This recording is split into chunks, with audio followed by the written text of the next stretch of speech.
বন্ধুরা, কেন ঋষভ পন্থী হয়ে গেল বেইজ্জতি?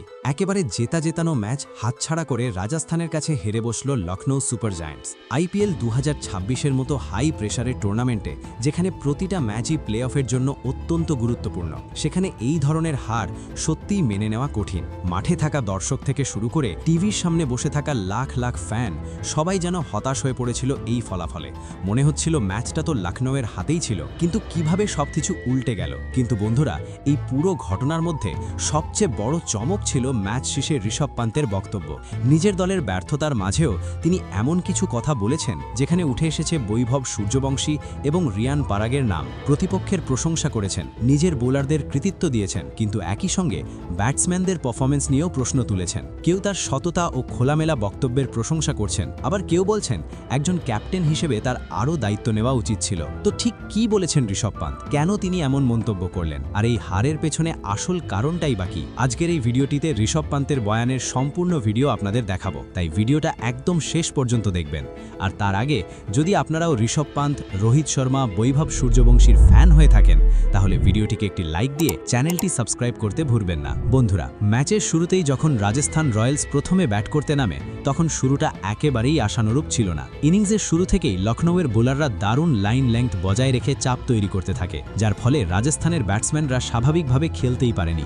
একদিকে যেমন রান উঠছিল ধীরে ধীরে, অন্যদিকে নিয়মিত ব্যবধানে উইকেটও পড়তে থাকে। পাওয়ার প্লেতেই বড় রান তোলার সুযোগ হাতছাড়া করে রাজস্থান, আর মিডল অর্ডারও সেই চাপ সামলাতে ব্যর্থ হয়। শেষ পর্যন্ত 20 ওভার শেষে 6 উইকেট হারিয়ে তারা তোলে মাত্র 159 রান, যা এই আইপিএলের মতো হাই স্কোরিং টুর্নামেন্টে খুব একটা বড় স্কোর হিসেবে ধরা যায় না। বন্ধুরা, এই ইনিংসে একমাত্র লড়াইটা দেখা যায় রবীন্দ্র জাদেজার ব্যাটে। তিনি 29 বলে 43 রানের একটি দায়িত্বশীল ইনিংস খেলেছিলেন, যেখানে ছিল ধৈর্য আর কিছু গুরুত্বপূর্ণ শটের মিশ্রণ।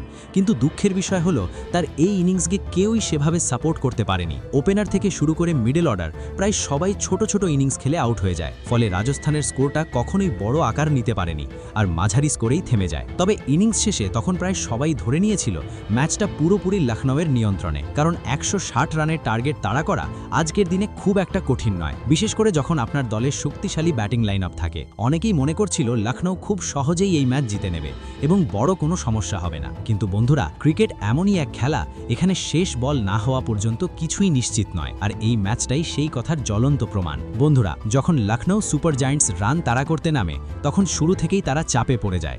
রাজস্থানের বোলাররা একদম নিখুঁত পরিকল্পনা নিয়ে বল করতে থাকে। নতুন বল হাতে নিয়ে তারা এমন আক্রমণাত্মক বোলিং শুরু করে যে লখনৌয়ের টপ অর্ডার একেবারেই ভেঙে পড়ে। ওপেনাররা বড় রান তো দূরের কথা, ঠিকমতো সেটই হতে পারেনি। একের পর এক উইকেট পড়তে থাকে, আর স্কোর বোর্ডে চাপ বাড়তেই থাকে। বন্ধুরা, মিডল অর্ডারেও সেই একই চিত্র দেখা যায়। কেউই ইনিংসটাকে ধরে রাখার মতো দায়িত্ব নিতে পারেনি। বড় শট খেলতে গিয়ে উইকেট হারানো, ভুল সিদ্ধান্ত নেওয়া, সব মিলিয়ে লখনৌয়ের ব্যাটিং একেবারেই ছন্দহীন হয়ে পড়ে। এই অবস্থায় দলের প্রয়োজন ছিল একজন সেট ব্যাটসম্যান, যিনি ইনিংসটাকে গড়ে তুলবেন। কিন্তু এই কঠিন পরিস্থিতিতে একমাত্র মিচেল মার্শি কিছুটা প্রতিরোধ গড়ে তুলতে সক্ষম হন। তিনি 55 রানের একটি গুরুত্বপূর্ণ ইনিংস খেলেছিলেন এবং কিছুটা হলেও দলের আশা বাঁচিয়ে রেখেছিলেন। তার ব্যাটে দেখা গিয়েছিল লড়াইয়ের মনোভাব, কিন্তু তিনি একা আর কতটাই বা করতে পারতেন? অন্য প্রান্ত থেকে কোনো সাপোর্ট না পাওয়ায় শেষ পর্যন্ত তার ইনিংসটাও যথেষ্ট হয়ে ওঠেনি। ফলস্বরূপ লখনৌ সুপার জায়ান্টস পুরো দল মাত্র 18 ওভারে 119 রানে অল আউট হয়ে যায়। অর্থাৎ তারা শুধু ম্যাচই হারেনি, বরং একেবারে একতরফাভাবে পরাজিত হয়। যে ম্যাচটা একসময় পুরোপুরি তাদের হাতের মুঠ হয়েছিল,